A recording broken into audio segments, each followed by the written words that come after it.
Ну что, ребята, посмотрим, на что способна GoPro. Сейчас все снимаю с камеры GoPro, нагрудно делаю.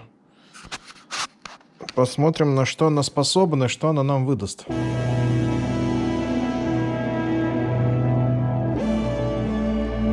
Интересно вообще, как звук запишется.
Думаю, этого кусочка будет достаточно.